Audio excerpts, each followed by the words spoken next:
You're listening to KFWB News Talk 980. My name is Les Brown, and today we're talking about making tough decisions. And they're making some tough decisions in Washington, D.C., but we make tough decisions in our lives every day. Those of us that just come to a place where you just say, you know what?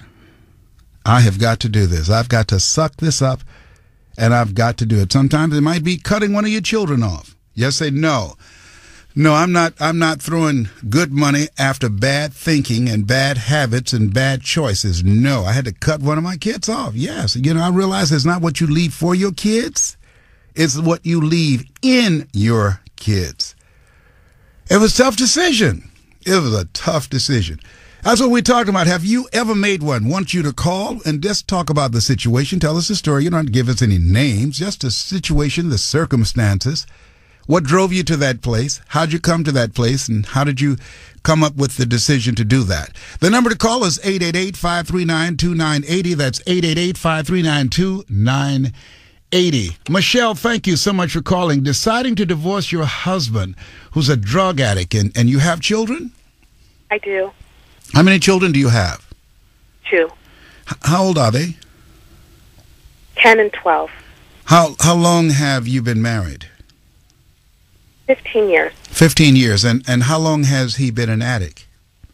Well, I didn't realize he was an addict when we first met. I just, I knew that he did smoke, but it was always kind of it's just a leisurely thing. Mm-hmm. And shortly after we got married, he had always said it wasn't that big of a deal, and he intended to, just do it leisurely. But then I realized that it was much more than a leisurely activity for him.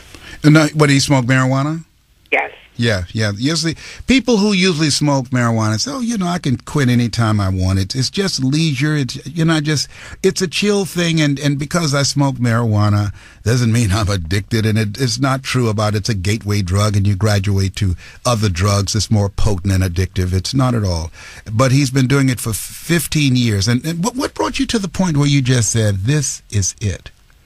Well, I just realized how hypocritical I'm being with my kids when I'm trying to teach them to stay away from that, and I don't, indulge in any type of addictive behavior.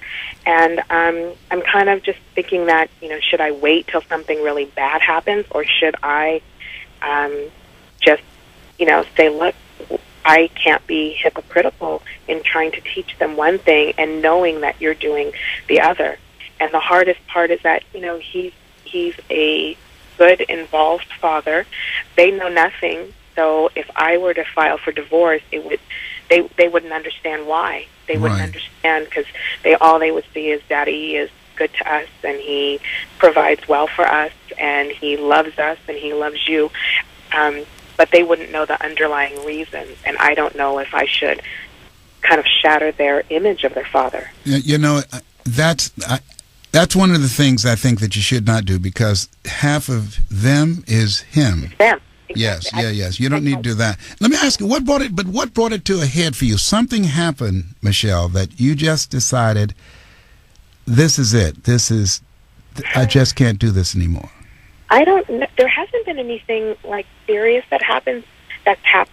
I just am so fearful of something happening. You're fearful that this could escalate to something else. Yes, what if he were to, be, with our kids someplace and get, pulled over by the police, and I can't trust that if they were to search the car, that he wouldn't have anything with him.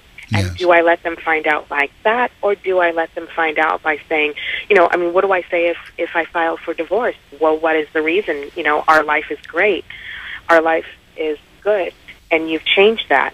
So I struggle. But have you had the conversation with him and said, this is a deal breaker, I need you to stop this? And he promises and says things are going to change, and then I realize that they just aren't. And at some point he said, you're just not understanding, it's not that big of a deal, and we have a good life, and I do so many great things, and I love you and I love our family, but you're just making this much more of a big deal than you're making this more than a big deal than what it is.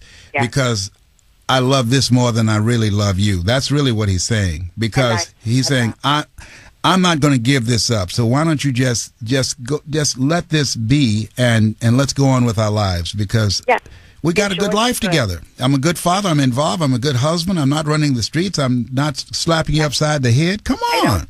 Just a little weed every once in a while just to chill out. That's it. And I'm not philosophically opposed to it. I just don't like the hypocrisy. I don't do it. I don't want my kids to, because I feel like it's just a way to not deal with life. And I want to teach them to do better. And I don't think that him continuing on, I think at some point it's going to come out, and I'm going to be part of this big conspiracy to hide the hypocrisy. Do you love him? I do. You do love him. So this most certainly is a tough decision. I do. Wow. How did you come? The kids are the pivot for the courage. Is that the birth for the courage? Saying, I've got to do this. It is. I'm very fearful of my kids becoming into behavior that's addictive and bad for them. And I kind of feel like, if he's going to do this and normalize this, what extra step are they going to take if they go, well, you told us not to use drugs, but he uses drugs and he's fine and he's good, so it's not that big of a deal. We can take it a step further. And I'm so scared of them going down that road. That no, is he an alcoholic that I have to worry about getting on the road and killing someone? No. Is he a serious addict? No. But he doesn't know how to cope with life without. And that's what he's using to cope with life. Yes, he's coping with life. I feel like that's what most addiction is coping with life. Yes, absolutely. Do it yourself. Listen, it took a lot of courage for you to make a decision to do this for yourself and for your kids. And it's also ultimately, it's going to be good for him. It's going to be. Let me ask you, what if he does clean his act up? This might be a wake-up call and comes back and said, I'm ready. And that's all the advice I'm getting. I'm getting that I'm enabling the behavior by not having a harsh consequence. So maybe if he realizes he will lose his family, that will change it. But in the midst of having to prove that point to him, I'm going to have to open the doors to the kids and let them understand that, no, we're going through this, and that your life and your family is not secure. And they don't have that now. They think everything is, fine, hunky. Their lives are great. Yes. So if I were to drop this bomb on, this is what we're going through, and we don't know which way we're going to go. Yes. They're going to start having some insecurity about their life, because right now they really, I'm fortunate. You're going to have to have a courage. You're going to have to have a courageous conversation with them and minimize the negatives that you have to cast on him. And what will that do for them? What will that do to them in their long-term life? Yes. Well, the decision that you're making will have long-term positive consequences on their lives as opposed to negatives if you don't make a decision. It took a lot of courage on your part to do that, Michelle. All the power to you. And trust me on this. The mark of greatness is upon you, and things are going to turn out great for you and your children. And I hope that he comes to his consciousness and realizes he's got a good wife and good children, and that he is powerful, more powerful than the drugs that he's surrendered himself to. Thank you so much for calling. Thank you. I appreciate you. Bye now. Bye. The number to call is 888-539-2980. That's 888-539-2980. What's one of the tough decisions you've had to make? You're listening to Les Brown. You're listening to KFWB News.